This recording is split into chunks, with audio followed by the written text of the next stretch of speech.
Nós ouvimos na primeira leitura o relato de Adão e Eva, e nós ouvimos no Evangelho a visita de Gabriel a Maria Santíssima.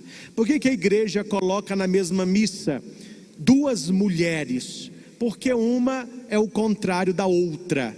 Tanto é que Ave é Eva de trás para frente.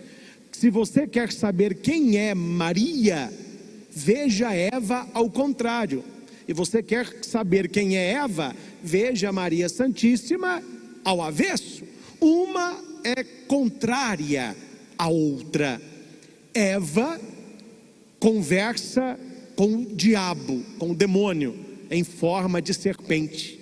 Maria dialoga com o arcanjo. Eva desobedece a Deus. Maria obedece a Deus. Eva não escuta o que Deus disse. Maria é atenta à palavra do céu. Por Eva entrou no mundo o pecado. Por Maria, a salvação. Eva leva Adão a pecar. Maria leva a humanidade a se salvar. Eva escolheu a árvore do pecado. Maria, a árvore da salvação, que é a cruz. Por Eva, nós fomos expulsos do paraíso. Por Maria, nós temos acesso ao céu. Ela é a bendita entre as mulheres, para que o fruto dela fosse bendito. Meus irmãos e irmãs, aprendamos algo sério, importante e que muita gente não sabe. A Imaculada Conceição não se refere a Maria, mas a Jesus. Maria precisava ser concebida sem pecado, porque isso era uma necessidade. Se você arranca de Maria a Imaculada Conceição, Jesus é pecador, e um pecador não podia nos salvar. Por isso que Maria, pelos méritos de Cristo, para que ela pudesse conceber um filho bendito, Benedictus, que é santo, ela precisou ser santificada antes da concepção, para que ela pudesse gerar o Salvador. É por isso que nós falamos: bendita é a mãe, bendito é o filho, bendita sois vós entre as mulheres, e bendito é o fruto do teu ventre. E Jesus vai dizer que se conhece uma árvore pelo fruto. Não há árvore boa que dê fruto mau, não há árvore má que dê fruto bom. Pelo fruto se conhece a árvore. Eu não entendo certos protestantes que se dizem conhecedores profundos da Escritura e seguidores de Jesus, querendo falar que o fruto é bendito, descartando a árvore. Meus irmãos, para nós católicos, Jesus não nasceu de um ovo, ele nasceu de uma mãe. A nossa igreja tem uma mãe, e o nome da virgem era Maria. Aqui, meus irmãos, não é questão de escolha, porque não foi o Papa que escolheu Maria, não foi um padre que elegeu Maria, não foram os cristãos que clamaram e elegeram ela mãe de Deus, e nem será o ser humano quem vai descartá-la. Deus a escolheu. Quem somos nós para rejeitá-la? Um arcanjo a visita em nome de Deus, e o arcanjo diz: bendita és tu entre as mulheres. E há quem diga que ela não é bendita. Quando Maria chega na casa de Isabel, a Bíblia diz que ela ficou repleta do Espírito Santo ao ouvir a saudação de Maria. Isabel vai dizer: de onde me veio a honra que a mãe do meu Senhor me venha visitar? E por que Isabel reconheceu em Maria a mãe do seu Senhor? Porque ela estava cheia do Espírito Santo. Quem tem o Espírito Santo olha para Maria e vê a mãe do meu Senhor. Há outros espíritos pairando sobre os ares. Há muito espírito de porco e de contenda que é confundido com o Espírito Santo, tirando dela o que o Espírito a concebeu. Muitos renegam Maria como José, porque não entendem o que aconteceu no seio dela. José não entendia e ele a rejeitou. Mas no sonho o anjo disse: José, não temas receber Maria, porque o que nela foi concebido é obra do Espírito Santo. José acordou e a acolheu em casa. Quem entende o que aconteceu no útero daquela mulher só tem um caminho: recebê-la em casa. Em Caná da Galileia, o vinho terminou. Jesus estava na sala. Talvez Jesus nem ficasse sabendo que o vinho terminou. E por que Maria sabia? Porque ela estava na cozinha. Ela era íntima. Ela estava ajudando. Uma mulher que se põe a serviço, uma mulher que se preocupa com o outro, que se preocupa com a família, que se ocupa dos casamentos. E Maria sabe quem é o seu filho. Eles não têm mais vinho. Que queres de mim, mulher? Aí os doutores em escritura, que dão fora atrás do outro, vão dizer que Jesus menosprezou a sua mãe, a chamando de mulher, porque deveria ser senhora ou mamãe, mas ele arranca mulher. Na verdade, quando você olha para Jesus chamando a sua mãe de mulher, ele está contextualizando nela a mulher do Gênesis. Colocarei inimizade entre ti, o demônio, e a mulher, entre os filhos dele e os filhos dela. Você vai picar o calcanhar dela, mas ela vai ferir a tua cabeça. Picar o calcanhar é fazer mancar, mas pisar na cabeça é exterminar. Por isso que Nossa Senhora de Fátima diz: no fim, o meu imaculado coração triunfará. Cuidado, meus irmãos, eu estou citando Bíblia. Segundo a Bíblia, os inimigos de Maria são os filhos do demônio. Quando Deus vê a serpente, que é o diabo que tentou Eva, Deus disse para a serpente: eu vou colocar inimizade, ódio, contenda entre os teus filhos e os filhos dela. Nós somos filhos de Maria. Nós somos filhos daquela que é a bendita entre as mulheres. E o milagre aconteceu pela intercessão da mãe e pela obediência dos servos. O vinho melhor foi guardado até agora. E no momento derradeiro da vida de nosso Senhor, quando Jesus estava falecendo no alto do madeiro, Jesus teve tempo e se lembrou da sua mãe. E ele disse: mãe, eis o teu filho. Filho, eis a tua mãe. Ou seja, cuida dele, é o discípulo mais jovem. Cuida dela, porque não tem quem cuide. E a Bíblia diz que daquele momento para frente, João a levou para casa. O que a Bíblia está nos dizendo? Quem é discípulo de Jesus, leva Maria para casa, e haverá de cuidar dela. Sabemos que Maria não é deusa, e a igreja nunca ensinou mariolatria. Quem adora Maria está errado, é um pecado mortal, porque Maria não é deusa. Deus é o Pai, o Filho e o Espírito Santo, um só Deus em três pessoas. Mas o nosso carinho a Maria, chamado de hiperdulia, não é um culto de adoração, é um culto de veneração. Ela é nossa mãe, ela é nossa intercessora. Ela não é deusa, mas depois de Deus ninguém esteve mais próximo a Ele do que ela. Ela é filha do Pai, ela é mãe do Filho e ela é esposa do Espírito. Quem de nós escolheu a sua mãe?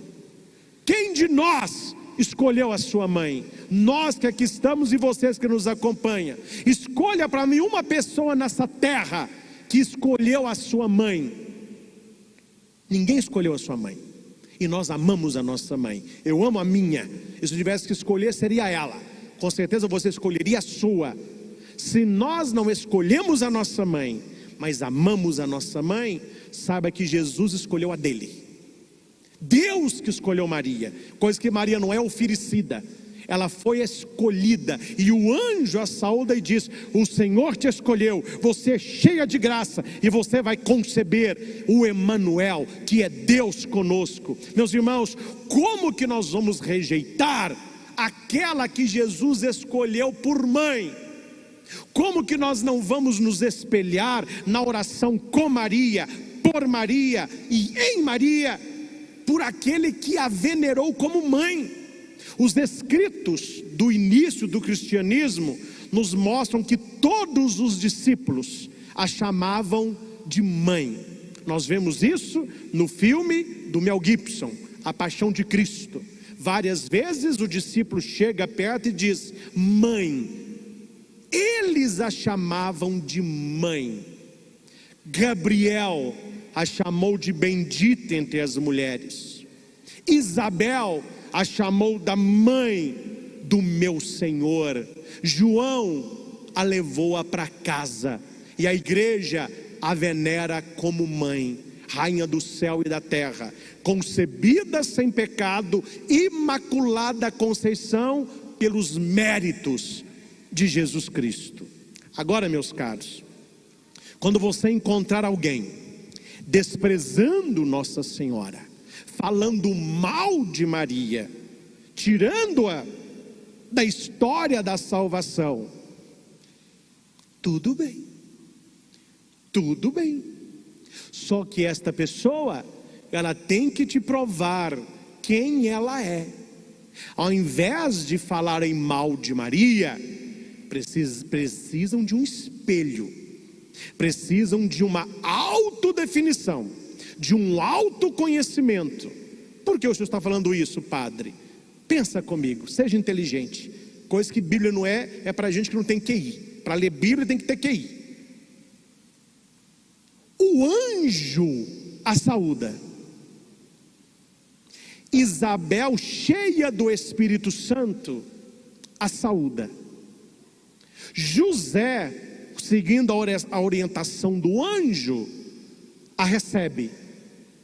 João, recebendo-a de presente, a leva para casa.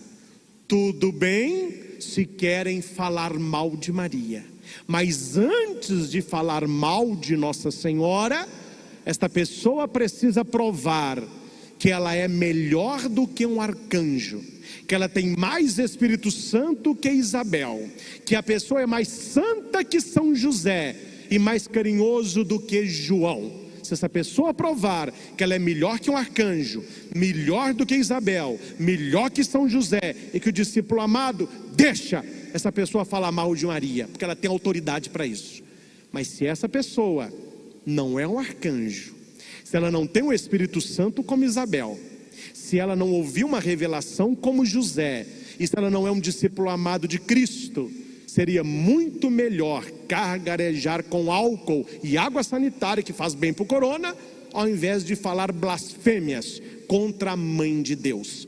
Há certas pessoas tolas que era melhor ficarem caladas do que falando acabarem com a dúvida. Há muitas pessoas que se revelam não conhecerem o Cristo por não respeitarem a mãe. Se não amam a mãe, é um direito deles, é um direito de não tê-la como mãe. Mas eu não entendo a guerra contra Nossa Senhora. Pregações e mais pregações que denigrem a mãe de Deus. E aqui vai um puxão de orelha, sem falar nome.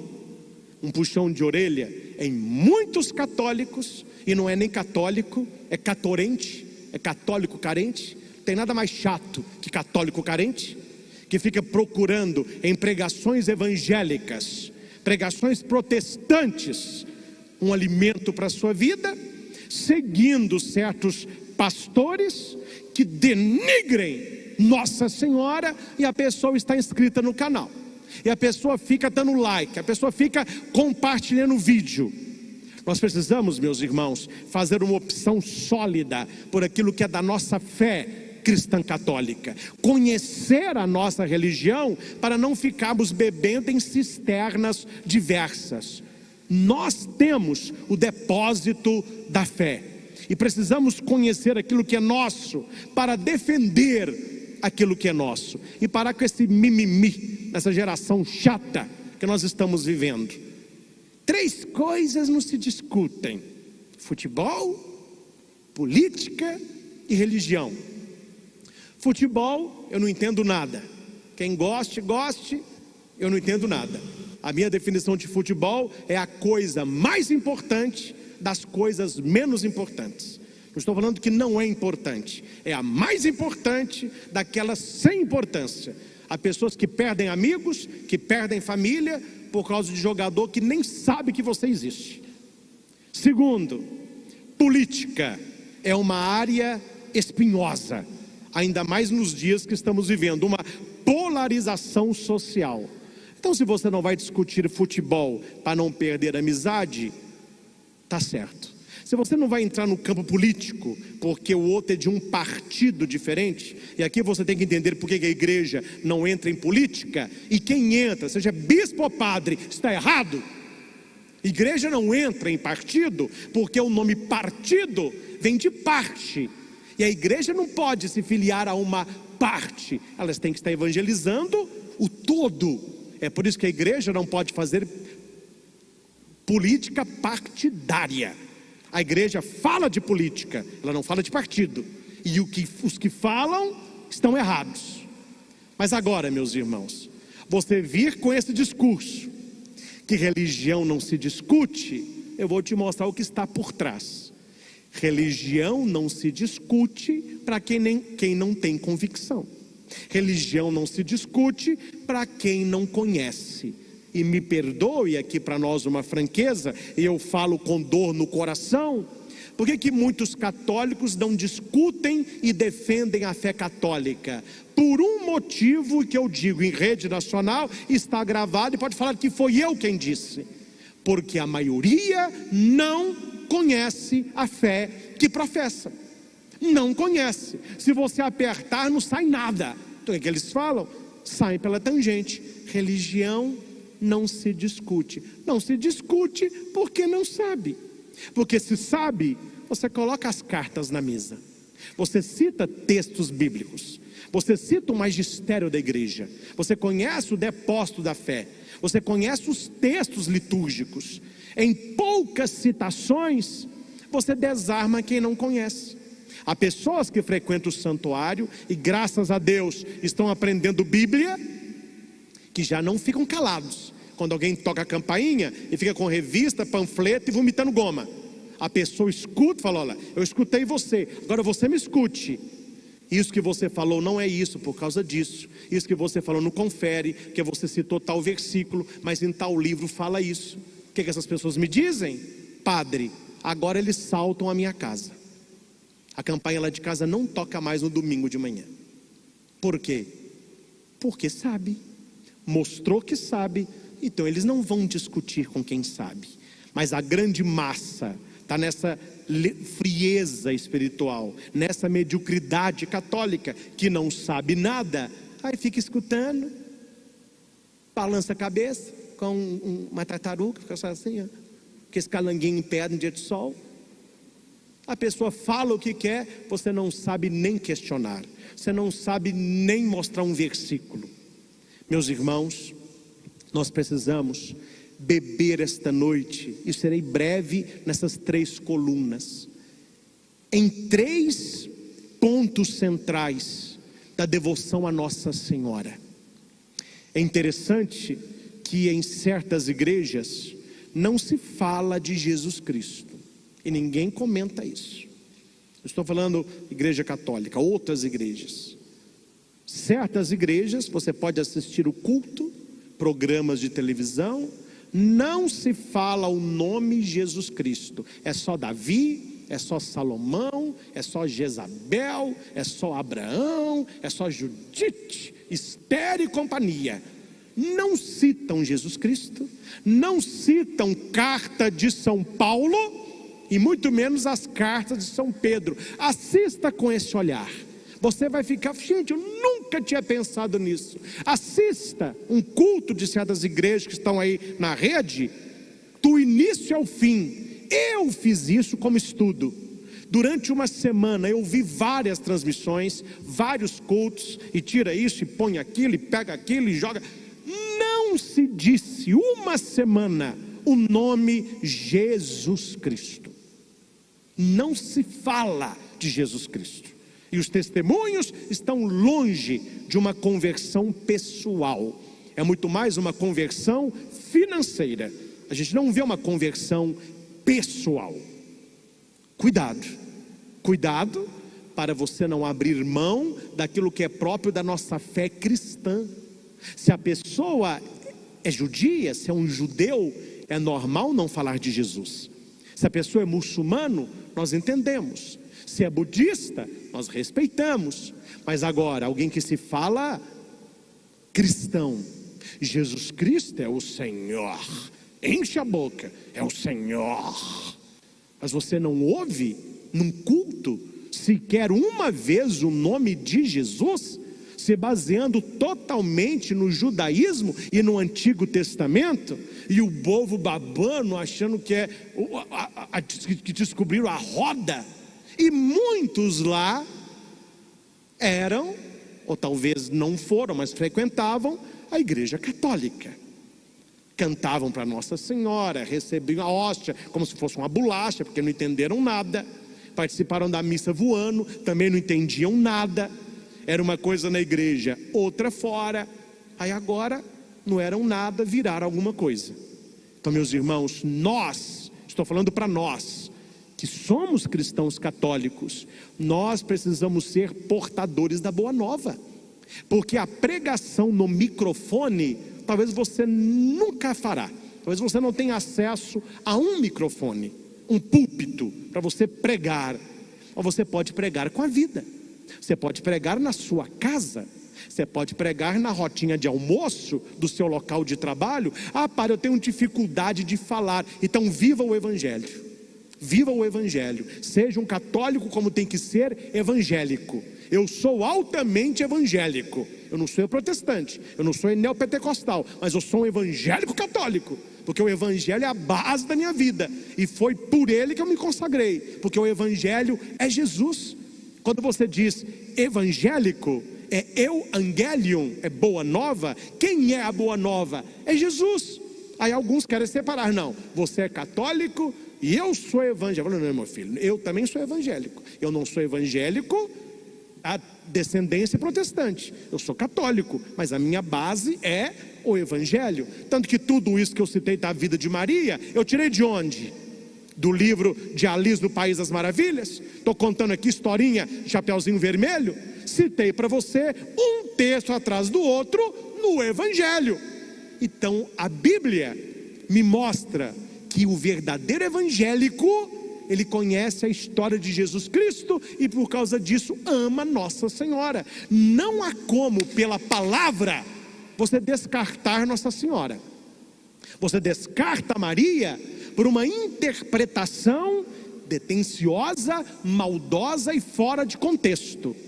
Porque um texto fora do contexto vira pretexto.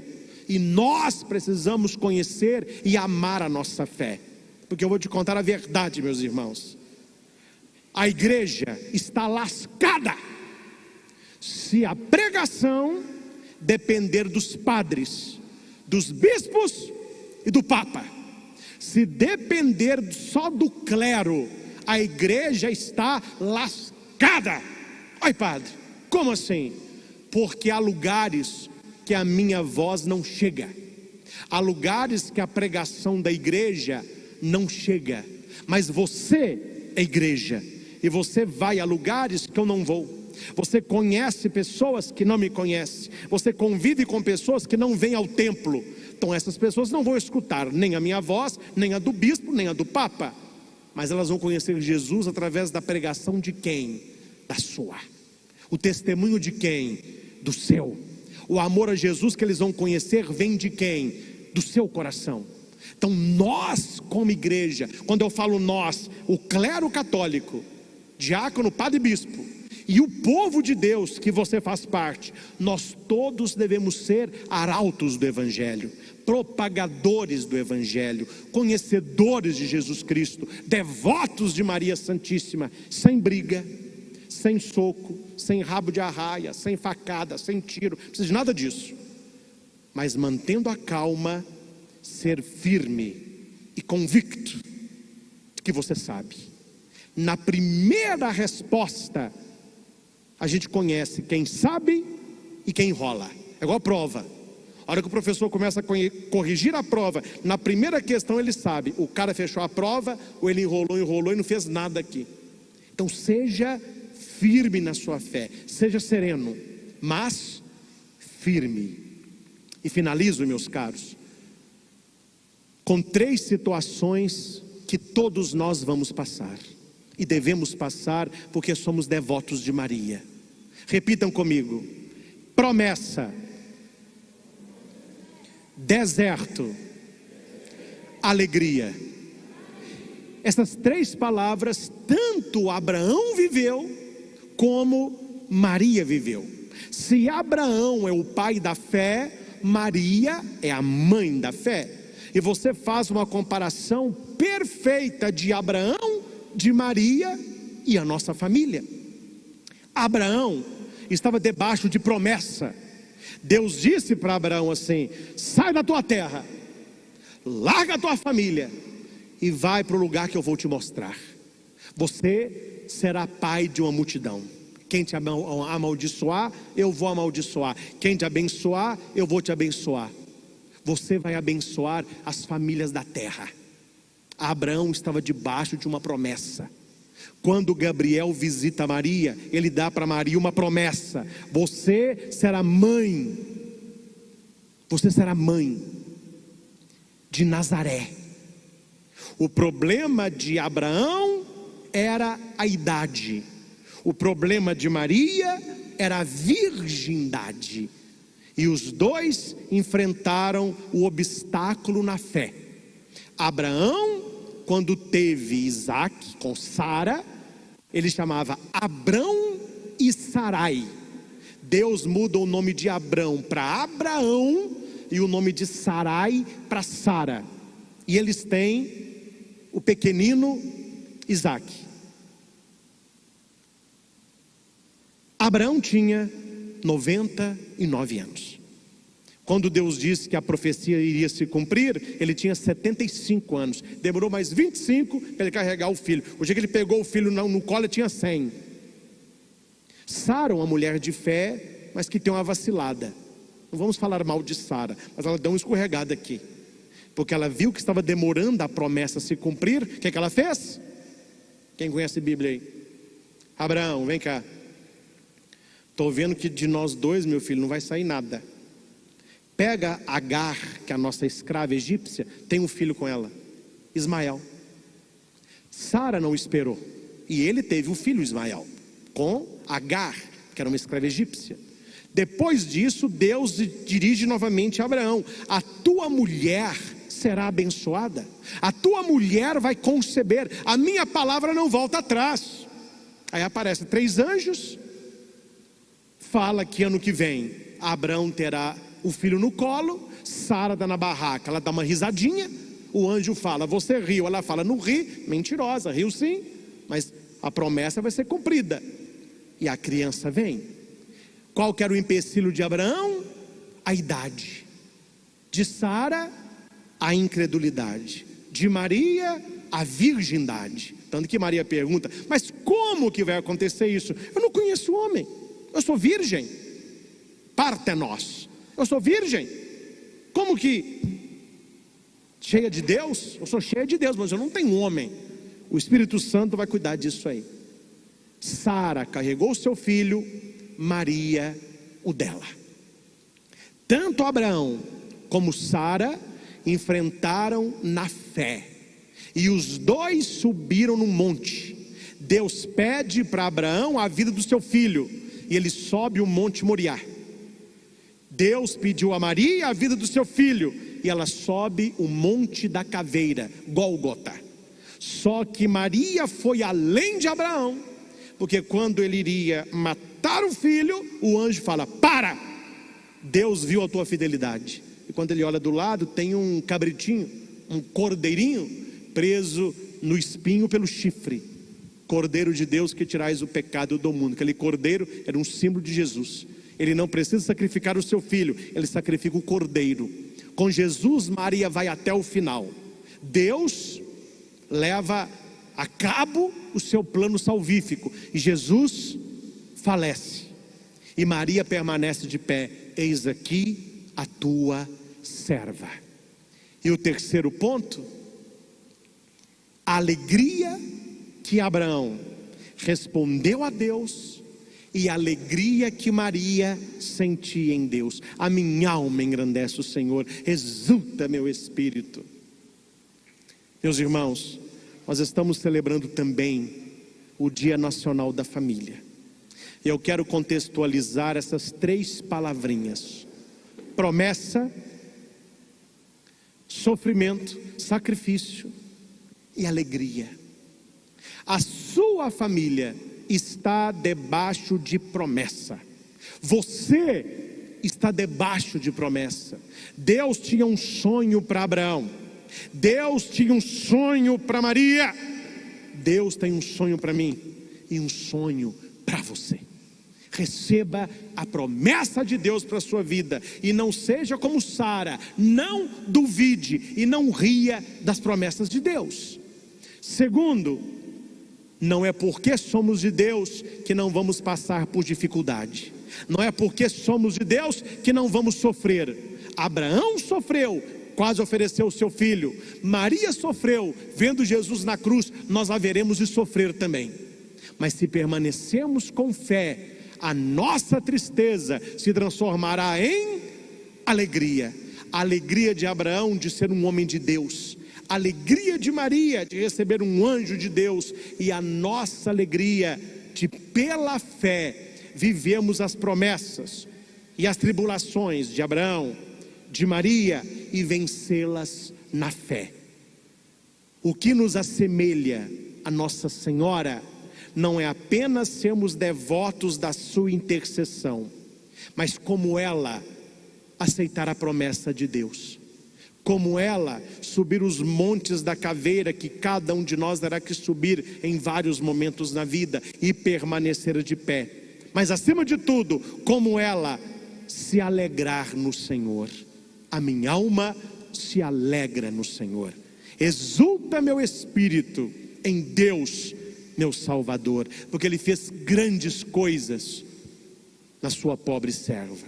Doravante, todas as gerações me chamarão de bem-aventurada. Bem-aventurada é bendita. Nós somos esta geração que a cada Ave Maria cumprimos evangelicamente a profecia do Magnífica.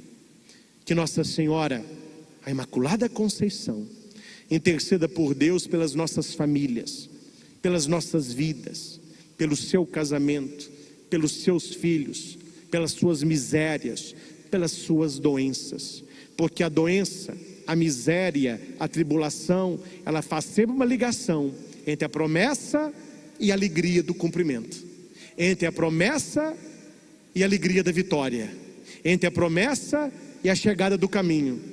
Promessa, sofrimento, vitória. Promessa, sofrimento, alegria. Promessa, sofrimento, realização.